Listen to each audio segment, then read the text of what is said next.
So if we can do it here, it can be done anywhere. This is the most challenging place to do it. Svalbard's winters are dark, with temperatures down to minus 25 degrees Celsius. The ground is permafrost. Longyearbyen in Svalbard, Norway, is the world's northernmost town of any real size. Here, one man grows herbs and vegetables.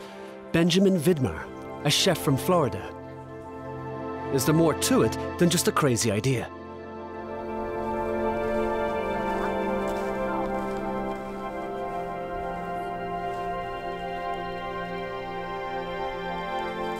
This one, I think, looks good, 2. And then this one, 3, 4. The 4th one is on the table there, so. Benjamin Vidmar and his employee Hege Giske harvest the crops grown in the lab, as he calls this room with its almost tropical climate in the midst of a frozen wilderness. The chefs are waiting for his cress and basil. So did you see that we got the humidity up now? After we moved the tower in. Yeah. Yeah, because we lifted it from 20 to almost 45–50%. Yeah, definitely. That's so much better for all the plants. They learn to farm by trial and error, given the lack of experience to draw from. What's obvious is that the greenhouses are of no use outside during the long Arctic nights. In the dark season, we grow mostly indoors, and we have to, of course, to provide lights, we have to provide some humidity, we have to provide some nutrients. At 3 p.m., it's pitch dark out. Benjamin Vidmar's worried he won't be able to supply all his customers. His capacities are strictly limited and demand is growing. Spitsbergen lies over 1,000 kilometers north of mainland Norway. All the provisions have to be flown in. Benjamin Vidmar is the only supplier of fresh local ingredients to the cooks and chefs here. Yes. Hi. Hello, chef. Hi. Oh, sorry. Yes. Yeah, I have some greens for you. Super. Look at that. 2 and 3. I talked to the other chefs also, and they have visited him in this permaculture, so we have been to him and check it out, and it's amazing to have these fresh herbs in Svalbard, you know. We give him all Benjamin collects the leftover plant material for composting. Okay, thank you. Have a good shift. Yeah. Take care. Yeah, we keep in touch. Yes. Thank you. Bye. For about half the year, it's freezing cold and dark in Longyearbyen. Just over 2,000 people and 3,000 polar bears live here. The tourists mainly come to see the bears. These are hardcore travellers here for an adventure holiday. Because of the cold and dependence on imports, Longyearbyen's environmental footprint is disproportionately large. Benjamin hopes to reduce it.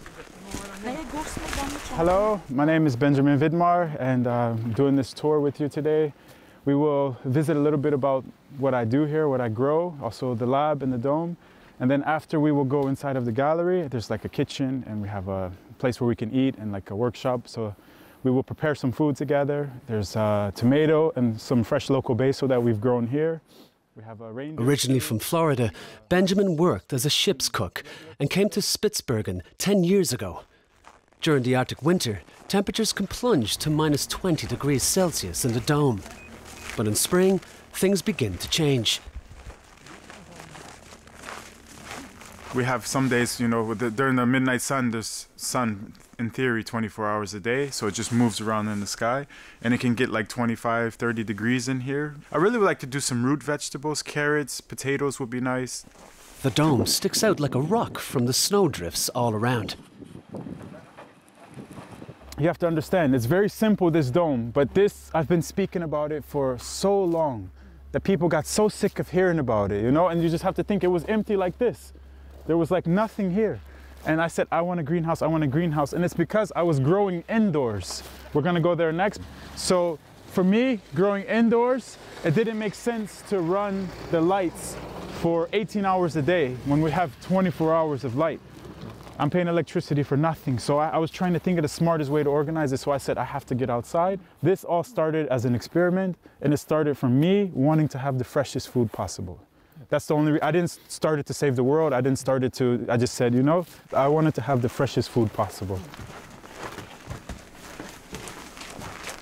And now, visitors come to see and taste that freshness and feel the abrupt change from Arctic wilderness to greenhouse. We can take some of this basil. Today, for the tomatoes, we have a bit of green here. We have some salads. We have parsley. We have chilies that are growing there. We have some cucumbers there. He's even experimenting with growing tomatoes here. They'd be the northernmost on Earth, right next to the northernmost compost heap. It receives all the leftover vegetable matter he collects from his customers. Nothing goes to waste. So here we have the worms.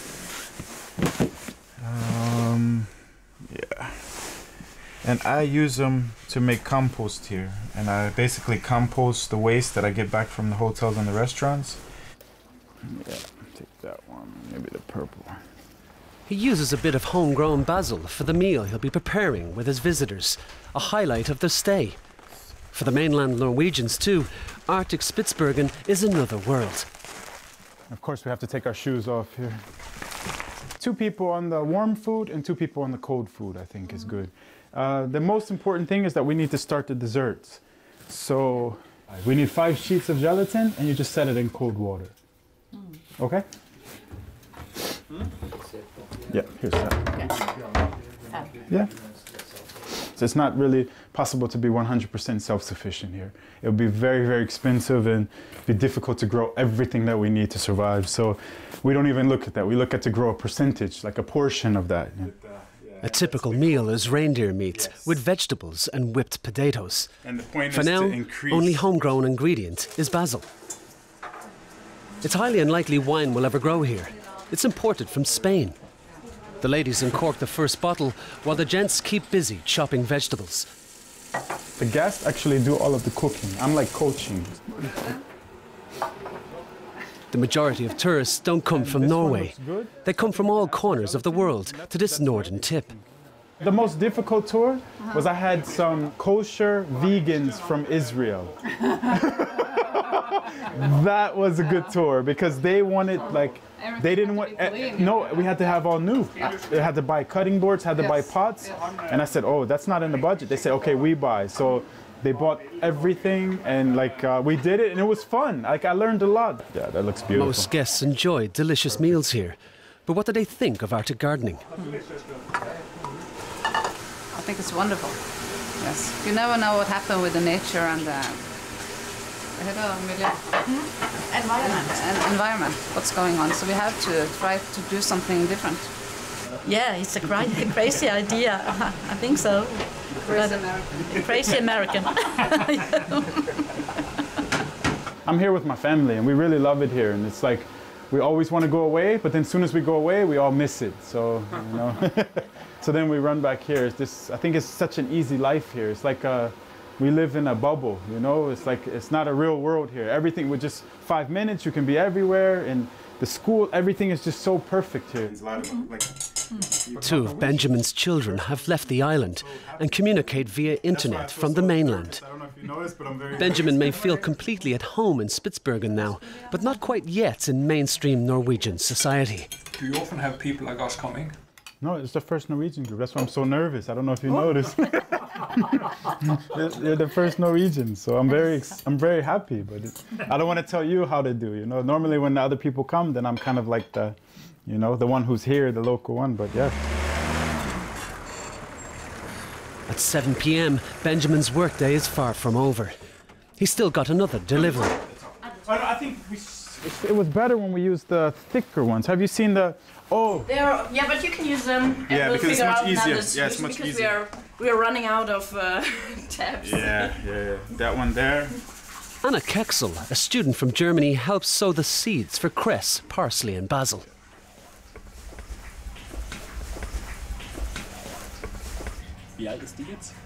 Die ist jetzt 6 Tage. The cress is only 6 days old. It's relatively fast. That's what's good about it. You can produce quite a lot here. Kann man halt auch relativ viel hier produzieren. Anna's well aware that Spitsbergen has a dismal carbon footprint.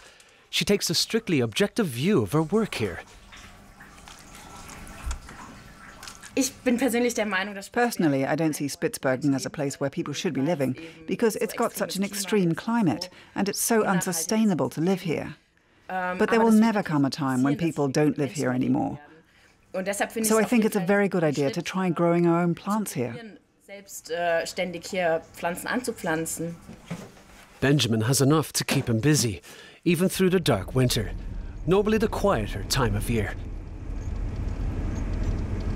Actually, I enjoy the dark season.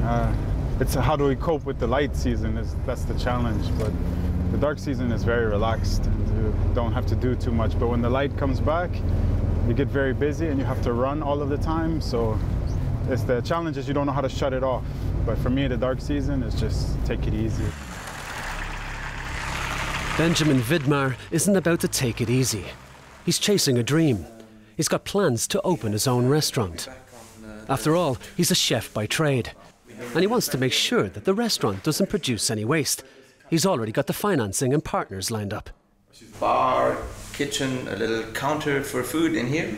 And then the main big restaurant where well, big is a little bit over. It's relative though. It's bigger than the sushi. And the menu will be very original, especially for Spitsbergen. We want to have more like an Arctic fusion menu, and we don't want to have any burgers or any pizza. So we want to do, like, for example, ingredients that you find in the Arctic, cod, salmon, Arctic char, seaweed, reindeer, lamb, and we want to do some different interpretations with it. For example, like a reindeer taco. Benjamin intends to use only fresh vegetables. He hopes to prove that a closed-loop recycling operation can work, even here in the world's northernmost town.